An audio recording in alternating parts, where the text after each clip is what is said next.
ഇതാണ് നമ്മുടെ ഉടുപ്പി രസക്കൂട്ടിൻ്റെ രുചി എന്തെന്ന് നമുക്ക് നോക്കാം. അപ്പോൾ ഞാനിവിടെ ഒരു പാൻ അടുപ്പ് വെച്ചിട്ടുണ്ട്. അതിലേക്ക് ഒരല്പം വെളിച്ചെണ്ണ ഒഴിച്ചു കൊടുക്കാം.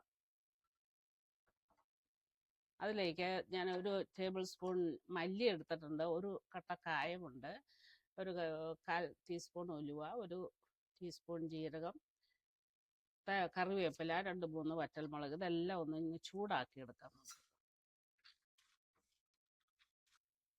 അപ്പോൾ നമ്മുടെ മുളക് അതെല്ലാം ഒന്ന് ചൂടായി. ഇതിനി ആറിയിട്ട് പൊടിച്ച് നമുക്കത് അരച്ചെടുക്കണം. അപ്പം ഇനി ഇത് മറ്റൊരു പാത്രത്തിലേക്ക് അല്പം എണ്ണ ഒഴിച്ചു കൊടുക്കാം. ഇനി അതിലേക്ക് അല്പം എണ്ണ ഒഴിച്ചു കൊടുക്കാം. നിൽക്കുന്നത് മാറട്ടെ. എണ്ണ ചൂടായതിലേക്ക് കടുക് ഇട്ട് കൊടുക്കാം.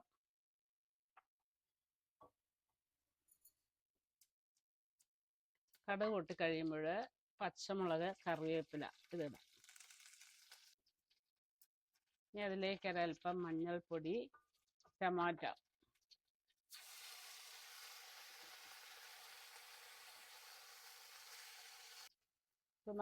ഒന്ന് വെന്ത് വരാൻ നമുക്കൊന്ന് അടച്ചു വയ്ക്കാം. നമ്മുടെ തക്കാളി ആവശ്യത്തിന് വെന്തിട്ടുണ്ട്. അതിലേക്ക് നമുക്ക് അത്യാവശ്യം ഉള്ള അല്പം വെള്ളം ഒഴിച്ചു കൊടുക്കാം. വെള്ളം ഒഴിച്ചു കൊടുത്തിട്ട് അതോടൊപ്പം അല്പം പുളിനീര്, വാളംപുളി പിഴിഞ്ഞ നീര് ആവശ്യത്തിന് ഒഴിച്ചു കൊടുക്കുക.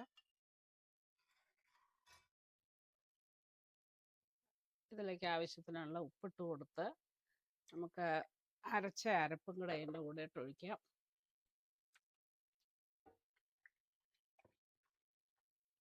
അതിലേക്ക് ഞാനിവിടെ പരിപ്പ് വേവിച്ച് വെച്ചിരിക്കുന്ന, അപ്പോൾ അത് കുറച്ച് ഒഴിച്ചു കൊടുക്കാം. ആവശ്യത്തിനുള്ള ഒഴിച്ചു കൊടുക്കാം. ഇനി എല്ലാം കൂടെ നല്ലപോലെ ഒന്ന് തിളയ്ക്കട്ടെ.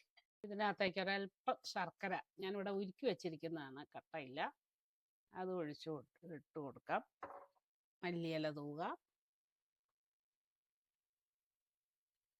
നല്ല ഉടുപ്പി രസത്തിൻ്റെ നല്ല മണം വരുന്നുണ്ട്. അപ്പം ഇനി നമുക്കിനി ഇത് വാങ്ങാം.